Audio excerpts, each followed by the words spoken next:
Very good morning to all. നമ്മൾ ഇന്ന് day 33യുമായിട്ടാണ് വന്നിരിക്കുന്നത്. നമ്മൾ ഇന്ന് ലൈവ് എക്സാം ഡേ 33 ആയി. അപ്പോ നമ്മൾ ലാസ്റ്റ് ക്ലാസ്സിൽ പറഞ്ഞ പോലെ തന്നെ നമ്മൾ സിലബസ് ഒക്കെ ഓൾമോസ്റ്റ് കവർ ആകാറായി. വളരെ കുറേ അധികം ടോപ്പിക്സ് ഒക്കെ നമ്മൾ പഠിച്ചു അല്ലെ. നിങ്ങൾ എങ്ങനെയാണ് ആ പഠിച്ച ടോപ്പിക്സ് ഒക്കെ എന്നോടൊപ്പം തന്നെ പഠിച്ചു വന്നില്ലേ? അല്ലെ, റിവൈസ് ചെയ്തും പഠിച്ചൊക്കെ വന്നിട്ടുണ്ടാകും. ഓൾമോസ്റ്റ് നിങ്ങളും ആ ഭാഗങ്ങളെല്ലാം വൃത്തിയായി പഠിച്ചിട്ടുണ്ടാകും എന്ന് തന്നെ വിചാരിക്കുകയാണ്. അപ്പോ ക്ലാസ്സിലോട്ട് കടക്കാം. അതിന് മുൻപായിട്ട് നമ്മുടെ ചാനൽ അറിവിന്റെ പേടകം ആദ്യമായിട്ട് കാണുന്നവരുണ്ടെങ്കിൽ നമ്മുടെ ചാനൽ ഒന്ന് സബ്സ്ക്രൈബ് ചെയ്യുക. തൊട്ടടുത്ത് കാണുന്ന ബെല്ലൈക്കൻ കൂടി ഒന്ന് എനേബിൾ ചെയ്താൽ നമ്മൾ ഇടുന്ന വീഡിയോസും ക്ലാസ്സുകളും എല്ലാം നിങ്ങൾക്ക് നോട്ടിഫിക്കേഷൻ ആയി തന്നെ ലഭിക്കുന്നതായിരിക്കും. ഓക്കെ.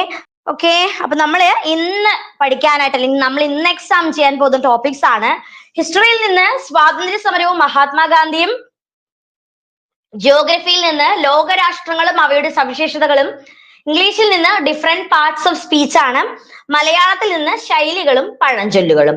നാളെ നിങ്ങൾ പഠിച്ചു വരേണ്ട ടോപ്പിക് ജിയോഗ്രഫിയിൽ നിന്ന് ഉത്തര പർവ്വത മേഖല, ഉപദ്വീപീയ പീഠഭൂമി, ഉത്തര മഹാസമതലം. കോൺസ്റ്റിറ്റ്യൂഷനിൽ നിന്ന് ഗവൺമെന്റിന്റെ ഘടകങ്ങളാണ്. ഫിസിക്സിൽ നിന്ന് ഗുരുത്വാകർഷണം, ഇംഗ്ലീഷിൽ നിന്ന് direct and indirect parts of speech, one word സബ്സ്റ്റിറ്റ്യൂഷനുമാണ് പഠിക്കാനായിട്ടുള്ളത്. ഓക്കെ അല്ലേ? അപ്പൊ ഇതൊക്കെ എവിടെയെങ്കിലും ഒന്ന് ഫോട്ടോ എടുത്ത് വെക്കുക അല്ലെങ്കിൽ ഒന്ന് എഴുതി വെക്കുകയോ ചെയ്യുക. ഇത്രയും ടോപ്പിക്സ് നാളത്തെ എക്സാമിന് പഠിച്ച് റെഡി ആയിരിക്കുക. താഴെ കൊടുത്തിരിക്കുന്ന പ്രസ്താവനകൾ പരിശോധിച്ച് ശരിയായവ തിരഞ്ഞെടുക്കുക. വേഗം നോക്കിക്കോളൂ, ഏതൊക്കെയാണ് പ്രസ്താവനകൾ നോക്കാം നമുക്ക്. ഉത്തരാർദ്ധഗോളത്തിലെ ഏറ്റവും വലിയ രാജ്യമാണ് റഷ്യ. ഉത്തരാർദ്ധഗോളത്തിലെ ഏറ്റവും വലിയ രാജ്യം ഏതാണ്? റഷ്യ. ശരിയായ പ്രസ്താവനയാണ്. പൂർണ്ണമായും ദക്ഷിണാർദ്ധഗോളത്തിൽ സ്ഥിതി ചെയ്യുന്ന ഏറ്റവും വലിയ രാജ്യം ഏതാണ്? അത് ഓസ്ട്രേലിയ ആണ്. ശരിയായ പ്രസ്താവന. ഭൂമധ്യരേഖ കടന്നു പോകുന്ന രാജ്യങ്ങളുടെ എണ്ണം എത്രയാണ്? 11. ശരിയായ പ്രസ്താവന. ഏറ്റവും കൂടുതൽ സമുദ്രതീരമുള്ള രാജ്യമാണ് കാനഡ. അതും ശരിയാണ്. നമ്മുടെ ഉത്തരം ഏതാണ്? ഓപ്ഷൻ ഡി ആണ്. എല്ലാ പ്രസ്താവനകളും ശരിയാണ്. ലോകരാജ്യങ്ങളുമായി ബന്ധപ്പെട്ട അടുത്ത ടോപ്പിക്കിലോട്ടാണ് നമ്മൾ കടന്നത്. ലോകത്തിലെ ഏറ്റവും വലിയ രാജ്യമാണ് റഷ്യ.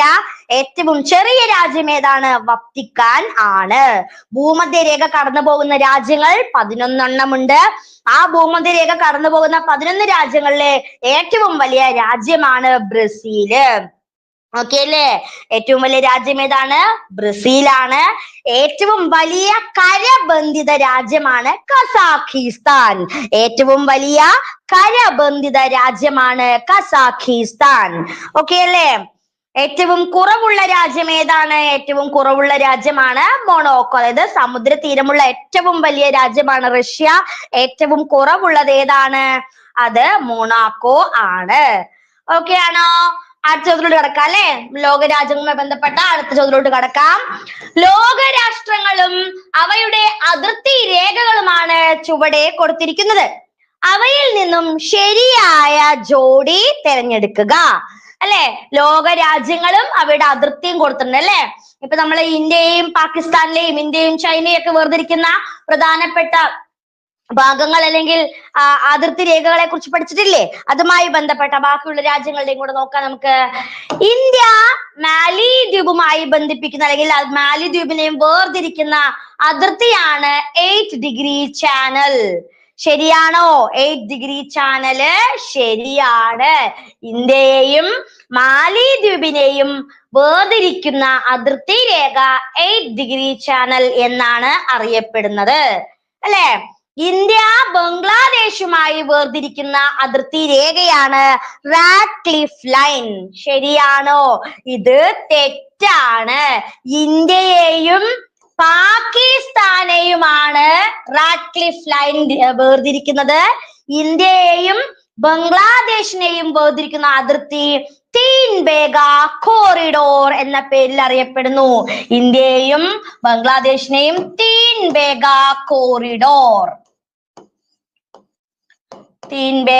കോറിഡോർ എന്നാണ് അറിയപ്പെടുന്നത്. Okay, Teen Bigha corridor. ഇന്ത്യയും പാകിസ്ഥാനും ആണെങ്കിലാണത് റാഡ്ക്ലിഫ് രേഖ, അല്ലെ? സിറിൽ റാഡ്ക്ലിഫ് ആണ് ഇങ്ങനെ ഒരു പേര് നൽകിയത്. അതുകൊണ്ട് തന്നെയാണ് റാഡ്ക്ലിഫ് ലൈൻ എന്നിത് അറിയപ്പെടുന്നത്. അമേരിക്കയെയും കാനഡയെയും തമ്മിൽ വേർതിരിക്കുന്നത് 49ാം സമാന്തര രേഖ. ശരിയാണ്. ജർമ്മനിയെയും ഫ്രാൻസിനെയും വേർതിരിക്കുന്നത് മാജിനോട്ട് രേഖ ആണ്. മാജിനോട്ട് രേഖ. ഏതാണ് ഇതിൽ ശരിയായ ജോഡികൾ? 1 ശരിയാണ്, 3ഉം 4ഉം ശരിയാണ്. ഏതാണ് 1ഉം 3ഉം 4ഉം ശരിയാണ്? നമ്മുടെ ഉത്തരം ഓപ്ഷൻ ഡി ആണ്. ഓപ്ഷൻ ഡി ആണ് നമ്മുടെ ശരിയായ ഉത്തരം. ഇതുപോലെ ഇന്ത്യയെയും ചൈനയെയും വേർതിരിക്കുന്ന രേഖയാണ് മക്മോഹൻ രേഖ. ഇന്ത്യയെയും പാകിസ്ഥാനും ആണെങ്കിൽ റാഡ്ക്ലിഫ് രേഖ എന്ന് പറയുന്നു. ഇന്ത്യയും ശ്രീലങ്കയും വേർതിരിക്കുകയാണെങ്കിൽ പാക് കടലിടുക്കാണ്. ഇന്ത്യ അഫ്ഗാനിസ്ഥാനാണ് ഡ്യൂറന്റ് രേഖ. മറക്കല്ലേ, ഇന്ത്യ അഫ്ഗാനിസ്ഥാൻ ഡ്യൂറന്റ് രേഖ. India China McMahon. ഇന്ത്യയും പാകിസ്ഥാനും ആണെങ്കിൽ റാഡ്ക്ലിഫ് രേഖ. ഓക്കെ, ഇന്ത്യ ശ്രീലങ്കയെ തമ്മിൽ വേർതിരിക്കുന്നതാണ് പാക് കടലിടുക്ക്. ഇനി ഉത്തര കൊറിയ ദക്ഷിണ കൊറിയ തമ്മിലുള്ള വേർതിരിവ് അല്ലെങ്കിൽ അവ തമ്മിലുള്ള അതിർത്തിയാണ് 38ാം സമാന്തര രേഖ. ഓക്കെ അല്ലേ? അടുത്ത ചോദ്യം. തന്നിരിക്കുന്ന വസ്തുതകളിൽ തെറ്റായത് കണ്ടെത്തുക. തന്നിരിക്കുന്ന വസ്തുതകളിൽ ഏതാണ് തെറ്റ്? വേഗം പറഞ്ഞോളൂ. തെറ്റ് ഏതാണ് നോക്കാം നമുക്ക്. ലോകത്തിലെ ഏറ്റവും വലിയ ദ്വീപാണ് അറേബ്യ. ലോകത്തിലെ ഏറ്റവും വലിയ ദ്വീപ് അറേബ്യ അല്ല. ഏതാണ്? ഗ്രീൻലാൻഡ് ആണ്. ഏതാണ്? ലോകത്തിലെ ഏറ്റവും വലിയ ദ്വീപാണ് ഗ്രീൻലാൻഡ്. ഏതാണ്? ഗ്രീൻലാൻഡ് ആണ് ലോകത്തിലെ ഏറ്റവും വലിയ ദ്വീപ്, അല്ലെ? ലോകത്തിലെ ഏറ്റവും ഉയരം കൂടിയ പീഠഭൂമിയാണ് ലഡാക്ക്. ശരിയാണോ? ലഡാക്ക് പീഠഭൂമിയാണോ ലോകത്തിലെ ഏറ്റവും ഉയരം കൂടിയത്? അല്ല, അതും തെറ്റായ പ്രസ്താവനയാണ്. ലോകത്തിലെ ഏറ്റവും ഉയരം കൂടിയ പീഠഭൂമിയാണ് ടിബറ്റൻ പീഠഭൂമി. ഏതാണ്? ലഡാക്ക് അല്ല. ഉത്തരം ഏതാണ് ശരി? ടിബറ്റൻ പീഠഭൂമി. ഏതാണ്? ടിബറ്റൻ പീഠഭൂമിയാണ് ശരി. ഇനി ലോകത്തിലെ ഏറ്റവും ചെറിയ നദിയാണ് റോ നദി. ശരിയല്ലേ? ലോകത്തിലെ ഏറ്റവും ചെറിയ നദി റോ നദിയാണ്.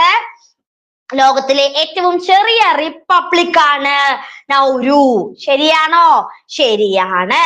അപ്പൊ ഏതാണ് നമ്മുടെ ശരിയായ പ്രസ്താവന? 1ഉം 2ഉം മാത്രമാണ് ഇതിൽ തെറ്റ്, അല്ലെ? തെറ്റ് ഏതാണ്? ലോകത്തിലെ ഏറ്റവും വലിയ ദ്വീപ് അറേബ്യ തെറ്റാണ്, ഗ്രീൻലാൻഡ് ആണ്. ലോകത്തിലെ ഏറ്റവും ഉയരം കൂടിയ പീഠഭൂമി ലഡാക്ക് തെറ്റാണ്, ടിബറ്റൻ പീഠഭൂമിയാണ് ശരി ഉത്തരം. ഓക്കെ ആണോ? അടുത്ത ചോദ്യം. നമുക്ക് അടുത്ത ചോദ്യത്തിലോട്ട് കിടക്കാം, അല്ലെ? ഇതുമായി ബന്ധപ്പെട്ടിട്ടേ കുറച്ചു കാര്യങ്ങൾ, ഏറ്റവും വലിയ ദ്വീപ് പഠിക്കണം, ഏറ്റവും ചെറിയ ദ്വീപ്, അതുപോലെ തന്നെ ഉയരം കൂടിയതൊക്കെ പഠിച്ചു വെക്കുക. അപ്പൊ ഈ ലോകരാഷ്ട്രങ്ങൾ പഠിക്കുന്ന സമയത്ത് മിക്കവാറും പരീക്ഷയ്ക്ക് ചോദിക്കാൻ സാധ്യത ചിലപ്പോൾ മാച്ച് ദ ഫോളോയിങ്ങിനോ അല്ലെങ്കിൽ ഇങ്ങനത്തെ സ്റ്റേറ്റ്മെന്റ് ടൈപ്പോ അല്ലെങ്കിൽ ജോഡികളോ നമുക്ക് അറിയാൻ പറ്റണം കേട്ടാ. അപ്പൊ ഏറ്റവും വലിയ ദ്വീപ് സമൂഹം ഇന്തോനേഷ്യ ആണ്. ഏറ്റവും വലിയ ഉപദ്വീപ് അറേബ്യ ആണ്. ഓക്കെ, ഏറ്റവും വലിയ ഉപദ്വീപാണ് ഇത് അറേബ്യ. ഏറ്റവും വലിയ നദീജന്യ ദ്വീപാണ് മജുലി ദ്വീപ്. ഓക്കെ, അപ്പൊ ഏറ്റവും വലിയ ഡെൽറ്റ സുന്ദർബൻ ആണ്. ഏറ്റവും വലിയ ഉപ്പുജല തടാകം കസ്പിയൻ കടലാണ്. ശുദ്ധജല തടാകമാണെങ്കിൽ അത് സുപ്പീരിയൻ കടൽ. ഓക്കെ, അപ്പൊ ഇങ്ങനെ കുറച്ച് കാര്യങ്ങൾ ഫെമിലിയർ ആയിട്ടുള്ള കോമൺ ആയിട്ടുള്ള കുറച്ച് വസ്തുക്കൾ മാത്രം ഒന്ന് ഓർത്ത് പഠിച്ചു വെക്കുക. അടുത്ത ചോദ്യം. ശരിയായി ജോഡി ചേർക്കുക. ഉദയസൂര്യന്റെ നാട്, ഏഷ്യയുടെ കവാടം, ഭൂഖണ്ഡ ദ്വീപ്, മഞ്ഞിന്റെ നാട്. Canada, Australia, Japan, Philippines. ഏതാണ് ഇതിൽ ശരിയായ ജോഡി? വേഗം ഒന്ന് കണ്ടെത്തിക്കേ. ഏതാണ് ഇതിൽ ശരിയായ ജോഡി? നോക്കൂ, ഇതുപോലെ നമ്മള് എപ്പോഴും ക്വൈറ്റ് കോമൺ ആയിട്ട് വരുന്ന ഭാഗങ്ങളാണ്. ഉദയസൂര്യന്റെ നാട്, പാതിരാ സൂര്യന്റെ നാട്, മഞ്ഞിന്റെ നാട് എന്നൊക്കെ പറഞ്ഞിട്ട്. ഏതാണ് ഇതിൽ ശരിയായിട്ട് വരുന്നത്? ഏതാണ് ശരിയായ ജോഡി? വേഗം പറയൂ. ഓപ്ഷൻ എ ആണോ, ബി ആണോ, സി ആണോ, ഡി ആണോ? ഏതാണ്? ഓപ്ഷൻ എ ആണ് ശരിയായ ജോഡി. ഓപ്ഷൻ എ ആണ്. അല്ലെ? ഏതാണ്? ഉദയസൂര്യന്റെ നാട്. ജപ്പാനാണ് ഉദയസൂര്യന്റെ നാട്. ഏഷ്യയുടെ കവാടം എന്നറിയപ്പെടുന്നത് ഫിലിപ്പൈൻസ് ആണ്. ഭൂഖണ്ഡ ദ്വീപ് എന്നറിയപ്പെടുന്നത് കാനഡയാണ്. ഭൂഖണ്ഡ ദ്വീപ് എന്നറിയപ്പെടുന്നത് ഓസ്ട്രേലിയ ആണ്. മഞ്ഞിന്റെ നാടാണ് കാനഡ. മഞ്ഞിന്റെ നാട് എന്ന പേരിൽ അറിയപ്പെടുന്നു കാനഡ എന്ന് അറിയപ്പെടുന്നു. അല്ലെ? ഉദയസൂര്യന്റെ നാട് ജപ്പാൻ, അതുപോലെ ഏഷ്യയുടെ കവാടമാണ് ഫിലിപ്പീൻസ്, ഭൂഖണ്ഡ ദ്വീപ് ഓസ്ട്രേലിയ, മഞ്ഞിന്റെ നാട് ഏതാണ്? കാനഡയാണ്. ഇതുപോലെ കോമൺ ആയിട്ട് വരുന്ന കുറച്ച് കാര്യങ്ങളില്ലേ? അത് പാതിരാ സൂര്യന്റെ നാട് നോർവേ, യൂറോപ്പിന്റെ പടക്കളം എന്നറിയപ്പെടുന്നത് ബെൽജിയം, യൂറോപ്പിന്റെ കളിസ്ഥലം എന്നറിയപ്പെടുന്നത് എവിടെയാണ്? സ്വിറ്റ്സർലാൻഡ്. അല്ലെ? യൂറോപ്പിലെ രോഗി എന്നറിയപ്പെടുന്നത് തുർക്കി, അതുപോലെ മഴവിൽ ദേശം ദക്ഷിണാഫ്രിക്ക, ഫാഷൻ നഗരം പാരീസ്, സുവർണ കമ്പിളിയുടെ നാട് ഓസ്ട്രേലിയ, ദൈവത്തിന്റെ സ്വന്തം നാട് ന്യൂസിലാൻഡ്. അല്ലെ? ഇങ്ങനെ കുറച്ച് കോമൺ ആയിട്ട് വരുന്ന കാര്യങ്ങൾ ഒന്ന് ഓർത്ത് വെക്കുക കേട്ടോ. പാതിരാ സൂര്യൻ നാട് എവിടെയാണ്? നോർവേ ആണ്. യൂറോപ്പിന്റെ പടക്കളം എന്നറിയപ്പെടുന്നത് ബെൽജിയം ആണ്. യൂറോപ്പിന്റെ കളിസ്ഥലം സ്വിറ്റ്സർലാൻഡ്. യൂറോപ്പിന്റെ രോഗി ആരാണ്? തുർക്കി. അല്ലെ? അടുത്ത ചോദ്യം, ഏതാനും ചില രാജ്യങ്ങളും തലസ്ഥാനങ്ങളുമാണ് താഴെ നൽകിയിരിക്കുന്നത്. അവയിൽ തെറ്റായ ജോഡി ഏതാണ്? ഏതാണ് തെറ്റായ ജോഡി? നോക്കൂ. First one, Spain. സ്പെയിന്റെ തലസ്ഥാനമാണ് ലിസ്ബൺ. ശരിയാണോ? ലിസ്ബൺ ആണോ സ്പെയിന്റെ തലസ്ഥാനം? തെറ്റാണ്. ഏതാണ് സ്പെയിന്റെ തലസ്ഥാനം? ഏതാണ്? മാഡ്രിഡ് ആണ്. മാഡ്രിഡ് സ്പെയിന്റെ തലസ്ഥാനം, ക്യാപിറ്റൽ മാഡ്രിഡ് ആണ്. ദക്ഷിണ സുഡാൻ എവിടെയാണ്? ജുബ. ശരിയാണ്. നോർവേ ഓസ്ലോ ആണ്. ഓസ്ട്രേലിയ കാൻബറ ആണ്. ഏതാണ് ഇതിന് തെറ്റായ ജോഡി? ഒന്ന് മാത്രമാണ്. സ്പെയിന് മാഡ്രിഡ് ആണ്. സ്പെയിൻ എവിടെയാണ്? മാഡ്രിഡ് ആണ്. അല്ലെ? അതുപോലെ പോർച്ചുഗല് ലിസ്ബൺ, മ്യാൻമർ നൈപ്പിഡോ, അതുപോലെ സ്വീഡൻ സ്റ്റോക്ക്ഹോം ആണ്. ഘാന അക്ര. ഇങ്ങനെ കുറച്ച് ഫേമസ് ആയിട്ടുള്ള കാര്യങ്ങൾ മാത്രം ഒന്ന് ഓർത്ത് വെക്കുക. അടുത്ത ചോദ്യം, നാഷണൽ പഞ്ചായത്ത് എന്നത് ഏത് രാജ്യത്തിന്റെ പാർലമെന്റ് ആണ്? ഒരു രാജ്യത്തിന്റെ പാർലമെന്റ് നാഷണൽ പഞ്ചായത്ത് എന്നറിയപ്പെടുന്നുണ്ട്. അത് ഏത് രാജ്യമാണ്? ചൈനയാണോ, നേപ്പാൾ ആണോ, റഷ്യ ആണോ, വിയറ്റ്നാം ആണോ? ഏതാണ് ഇതിൽ ശരിയായിട്ട് വരുന്നത്? ഓപ്ഷൻ എ ആണോ, ബി ആണോ? എവിടുത്തെ ഏത് രാജ്യത്തെ പാർലമെന്റ് ആണ് നാഷണൽ പഞ്ചായത്ത് എന്നറിയപ്പെടുന്നത്? നേപ്പാളിലെ പാർലമെന്റ് ആണ് നാഷണൽ പഞ്ചായത്ത് എന്നറിയപ്പെടുന്നത്. ഓപ്ഷൻ ബി ആണ് ശരിയായ ഉത്തരം. ചൈനയില് നാഷണൽ പീപ്പിൾസ് കോൺഗ്രസ് എന്നാണ് അറിയപ്പെടുന്നത്. അതുപോലെ വിയറ്റ്നാമില് നാഷണൽ അസംബ്ലി എന്നറിയപ്പെടുന്നു. റഷ്യയിലാണെങ്കിൽ അത് ഡ്യൂമ എന്ന പേരിലാണ് അറിയപ്പെടുക. ഓക്കെ ആണോ? അടുത്ത ചോദ്യം, ചുവടെ തന്നിരിക്കുന്നവയിൽ യൂറോ നാണയമായി വരാത്ത രാജ്യം ഏതാണ്? യൂറോ അല്ലെ? ചുവടെ തന്നിരിക്കുന്നവയിൽ യൂറോ നാണയമായിട്ട് വരാത്ത രാജ്യം. യൂറോപ്യൻ രാജ്യങ്ങളുടെ ഒക്കെ കറൻസി എന്താണ്? യൂറോ ആണ്. അതിൽ യൂറോപ്യൻ യൂണിയനിലെ അംഗമായ രാജ്യങ്ങളുടെയും കോമൺ ആയിട്ട് ഉപയോഗിക്കുന്ന ട്രാൻസാക്ഷന് വേണ്ടി ഉപയോഗിക്കുന്ന കറൻസി ഏത് തന്നെയാണ്? യൂറോ ആണ്. Italy, Belgium, Ireland, Japan. ഏതാണ് ശരി ഉത്തരം? വേഗം പറയൂ ലീന. ശരി ഉത്തരാണ് പറഞ്ഞത്. ഓപ്ഷൻ ഡി ആണ് ജപ്പാൻ. ജപ്പാന്റെ കറൻസി ഏതാണ്? യെൻ ആണ്. അല്ലെ? ബെൽജിയം, ഇറ്റലി, അയർലൻഡ് ഇവരുടെ എല്ലാവരുടെയും കറൻസി ഏതാണ്? യൂറോ ആണ്.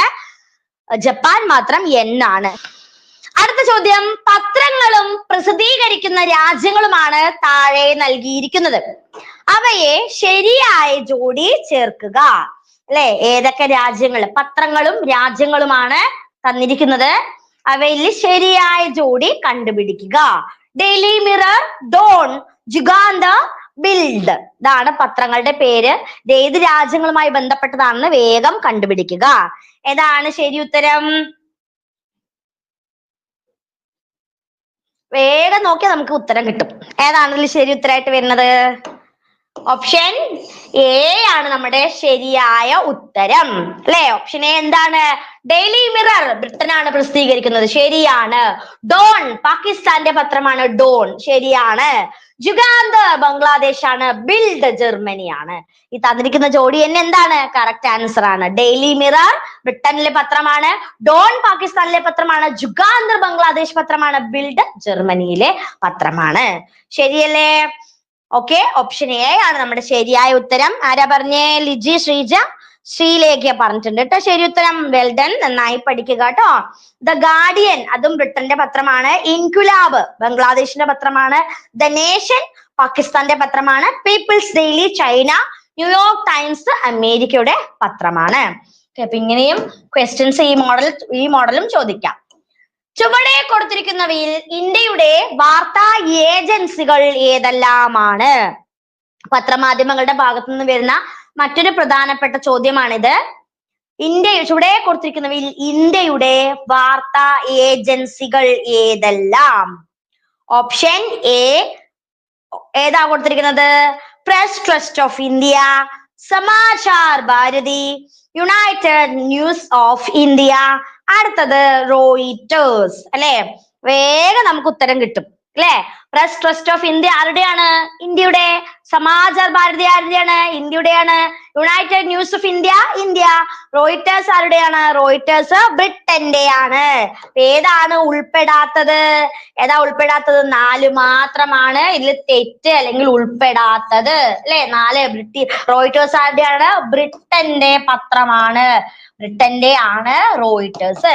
നമ്മുടെ ചോദ്യം എന്തായിരുന്നു? ഇന്ത്യയുടെ വാർത്താ ഏജൻസികൾ press trust of India, Samachar Bharati, United news of India. 1, 2, 3. Option C ആണ് നമ്മുടെ ശരിയായ ഉത്തരം. ഓക്കെ അല്ലേ?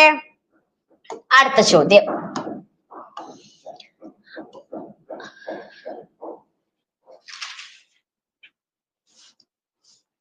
അടിയിൽ വരച്ചിരിക്കുന്ന ശൈലിയുടെ ശരിയായ അർത്ഥം തിരഞ്ഞെടുത്ത് എഴുതുക അല്ലെ. ഒരു ശൈലി, അടിവരയിട്ട ശൈലിയുടെ ശരിയായ അർത്ഥം കണ്ടെത്തണേ.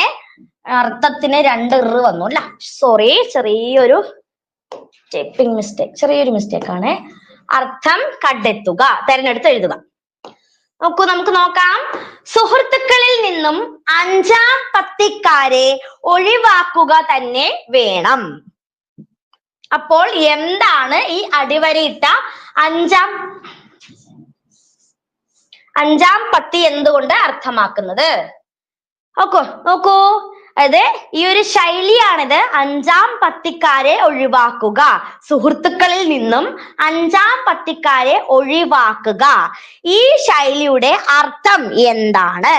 എന്താണ് ഈ ഒരു ശൈലിയുടെ അർത്ഥം? 5ാം പത്തിക്കാരെന്ന് പറഞ്ഞാൽ എന്താ അർത്ഥമാക്കുന്നത് ഇവിടെ? ആരേലും ഉത്തരം പറഞ്ഞിട്ടുണ്ടോ? ഓപ്ഷൻ ഡി ആണ് ശരി ഉത്തരം. ശ്രീലേഖ, ശ്രീജ, ലിജി ശരി ഉത്തരാണ് പറഞ്ഞത്. ഏതാണ്? ഒറ്റുകൊടുക്കുന്നവരെ അല്ലെ. സുഹൃത്തുക്കളില് ഒറ്റുകാരെയാണ് എന്ത് ചെയ്യേണ്ടത്? നമ്മള് ഒഴിവാക്കേണ്ടത്. 5ാം പത്തിക്കാരെന്ന് പറഞ്ഞാൽ ഒറ്റുകൊടുക്കുന്നവർ അല്ലെ. അത് സ്വന്തം സുഹൃത്തുക്കളെ തന്നെ പാര വെക്കില്ലേ, അങ്ങനെ ചെയ്യുന്നവരാണ് ഒറ്റുകൊടുക്കുന്നവർ, അവരാണ് 5ാം പത്തിക്കാർ. അടുത്തത് അങ്കുലി പരിമിതം എന്ന പ്രയോഗം കൊണ്ട് എന്താണ് അർത്ഥമാക്കുന്നത്? അങ്കുലി പരിമിതം എന്നത് എന്തുമായിട്ട് ബന്ധപ്പെട്ടിരിക്കുന്നു? എന്താണ് അതിന്റെ അർത്ഥം? അങ്കുലി പരിമിതം അംഗവൈകല്യമുള്ളവർ എന്നാണോ? 10 എന്നാണോ? കൈവിരലിൽ എണ്ണാവുന്നത് എന്നാണോ? കൈകാലുകളിലെ വിരലുകൾ എന്നാണോ? ഏതാണ് ഒരു ശരി ഉത്തരമായിട്ട് വരുന്നത്? അങ്കുലി പരിമിതം എന്ന ശൈലിയുടെ അർത്ഥം എന്താണ്? കൈവിരലിൽ എണ്ണാവുന്നത്, കയ്യിൽ എണ്ണാവുന്നത്. നമ്മൾ പറയില്ലേ വിരലിൽ എണ്ണാവുന്നത് മാത്രമേ ഉള്ളൂ എന്നൊക്കെ പറയില്ലേ, അതാണ് അങ്കുലി പരിമിതം എന്ന ശൈലി കൊണ്ട് അർത്ഥമാക്കുന്നത്. അടുത്തത് അണിഞ്ഞൊരുങ്ങി നടക്കുന്നവൻ എന്നർത്ഥം ലഭിക്കുന്ന പ്രയോഗ ശൈലി ഏതാണ്? അണിഞ്ഞൊരുങ്ങി നടക്കുന്നവൻ എന്നർത്ഥം ലഭിക്കുന്ന പ്രയോഗ ശൈലിയാണ് ഏതാണ്? ആനച്ചന്തം, ആഷാഢഭൂതി, അഴകിയ രാവണൻ, അപാദചൂഡം. ഏതാണ് ശരി ഉത്തരായിട്ട് വരുന്നത്? അണിഞ്ഞൊരുങ്ങി നടക്കുന്നവനെ നമ്മൾ എന്താ പറയാ? ഓപ്ഷൻ സി ആണ് അല്ലെ. അഴകിയ രാവണൻ എന്നാ പറയാ. എന്താ പറയുന്നത്? അഴകിയ രാവണൻ അല്ലെ. ആനച്ചന്തം എന്ന് പറയും. നമ്മൾ എങ്ങനെയാ ആനച്ചന്തം പറയാ? മൊത്തത്തിൽ കാണുമ്പോൾ ഒരു ഓവറോൾ ഭംഗിയുള്ളതിന് നമ്മൾ പറയുന്നത് ഒരു ആനച്ചന്തം ഒക്കെ ഉണ്ട് എന്ന് പറയില്ലേ? യെസ്. ഇനി ആപാദ ചൂടം, തല മുതൽ പാദം വരെയുള്ളതിനെയാണ് നമ്മൾ ആപാദ ചൂടം എന്ന് പറയുന്നത്. അടുത്തത്, ധനാശി പാടുക എന്ന ശൈലിയുടെ അർത്ഥം വരുന്ന രൂപം ഏതാണ്? ധനാശി പാടുക എന്ന ശൈലിയുടെ അർത്ഥം വരുന്ന രൂപം ഏത്? ധനാശി പാടുക എന്ന് പറഞ്ഞാൽ എന്താ അതിന്റെ അർത്ഥമാകുന്നത്? ആരംഭിക്കുക, കൂലി കൊടുക്കുക, അവസാനിക്കുക, പരിഹസിക്കുക. ഏതാണ്? ശ്രീജ, ലിജി, അതുപോലെ SJ മ്യൂസിക്, ശ്രീലേഖ. ഏതാണ് ഉത്തരം? ഓപ്ഷൻ സി പറഞ്ഞിട്ടുണ്ട്. അവസാനിപ്പിക്കുകയാണ് ധനാശി പാടുക എന്ന ശൈലിയുടെ അർത്ഥം. ഓക്കെ അല്ലേ? അടുത്തത്, prevention is better than cure എന്ന സമാനമായ മലയാള ശൈലി ഏതാണ്?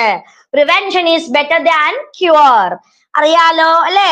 അതായത് നമ്മൾ വന്നിട്ട് എന്തോ ഒരു കാര്യമാണെങ്കിലും ആരോഗ്യ പ്രശ്നങ്ങളാണെങ്കിലും വന്നിട്ട് ചികിത്സിക്കാനും ശുശ്രൂഷിക്കാനും നിൽക്കുന്നതിനേക്കാളും അതിന് വരാതെ മുൻകരുതൽ എടുക്കുന്നതല്ലേ ശരി? Prevention is better than the cure. ഇതിന് സമാനമായ മലയാള ശൈലി ഏതാണ്? ഏതാണ്? സൂക്ഷിച്ചാ ദുഃഖിക്കേണ്ട, മടിയൻ മല ചുമക്കും, വിത്തുഗുണം 10 ഗുണം മിന്നുന്നെല്ലാം പൊന്നല്ല. ഏതാണ് ശരി? ഓപ്ഷൻ എ ആണ് അല്ലെ. സൂക്ഷിച്ചാല് ദുഃഖിക്കേണ്ട. ശരിയല്ലേ? Prevention is better than cure. സൂക്ഷിച്ചാൽ ദുഃഖിക്കേണ്ട. അടുത്തത്, ഏതറിവും ഉപയോഗിക്കാതിരുന്നാൽ നശിച്ചു പോകും എന്ന ആശയം വരുന്ന പഴഞ്ചൊല്ല് ഏതാണ്?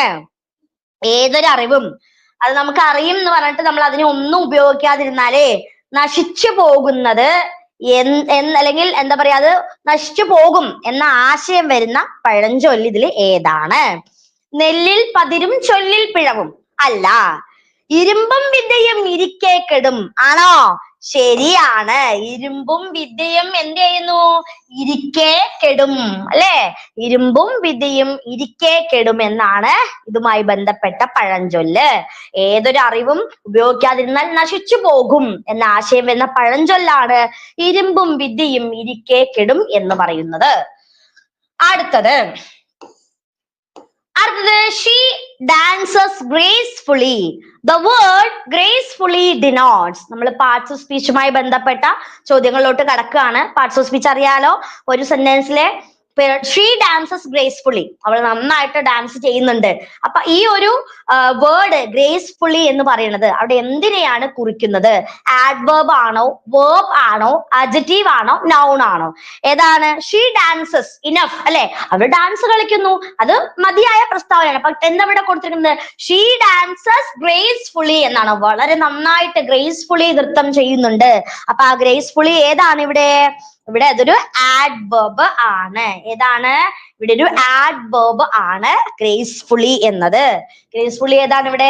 ആഡ്വേർബ് ആണ്. ഓപ്ഷൻ എ ആണ് ശരി, ആഡ്വേർബ് ആണ്. അപ്പൊ ഇതുപോലെ ജോയ്ഫുൾ എന്നാണെന്നുണ്ടെങ്കിൽ അതിന് ആഡ്ജക്റ്റീവ് ആണ്. ജോയ്ഫുള്ളി ആണെങ്കിൽ അതെന്താണ്? അത് ആഡ്വേർബ് ആണ്. ഓക്കെ. അതായത് ഗ്രേസ്ഫുൾ എന്ന് പറയുകയാണെന്നുണ്ടെങ്കിൽ അത് എന്തായിരിക്കും? അത് ആഡ്ജക്റ്റീവ് ആയിരിക്കും അവിടെ. ഇവിടെ എന്താണ്? ഗ്രേസ്ഫുള്ളി ആയതുകൊണ്ടാണ് ഇവിടെ എന്തായി മാറിയത്? ആഡ്വേർബ് ആയിട്ട് മാറിയത്. അതുപോലെ ജോയ്ഫുൾ എന്ന് പറയുകയാണെന്നുണ്ടെങ്കിൽ അവിടെ ആഡ്ജക്റ്റീവും, ജോയ്ഫുള്ളി എന്ന് പറയുകയാണെന്നുണ്ടെങ്കിൽ അത് ആഡ്വേർബുമായി മാറും. സക്സസ്ഫുൾ എന്ന് പറയുകയാണെന്നുണ്ടെങ്കിൽ അത് അഡ്ജക്റ്റീവും, സക്സസ്ഫുള്ളി എന്ന് പറയുകയാണെന്നുണ്ടെങ്കിൽ അത് ആഡ്വേർബുമായിട്ട് മാറും. ഓപ്ഷൻ എ ആണ് ശരി ഉത്തരം. അടുത്തത്, Annapurna skipped the ads in the YouTube video. Here skipped is dash അല്ലെ. അന്നപൂർണ യൂട്യൂബ് വീഡിയോസിലെ ആഡ് പരസ്യങ്ങൾ സ്കിപ്പ് ചെയ്യുന്നു എന്നാണ് പറയുന്നത്.